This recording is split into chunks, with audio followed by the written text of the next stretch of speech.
My name is Ryan Wagner, and I'm going to show you how to make cracklings. Great snack to have the guys over, or the girls, and watch the next big game. Step one is going to be to cut up our pig skins. Once we have them the shape size we want, we're just going to add them to some salted water and bring them to a simmer.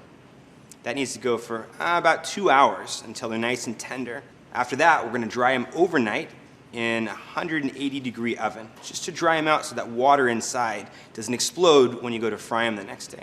So now we've got them out, they're dehydrated overnight, nice and dry. We're going to drop them into some oil to make them nice and crispy.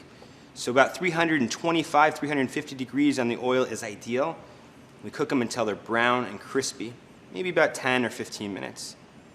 Take those out.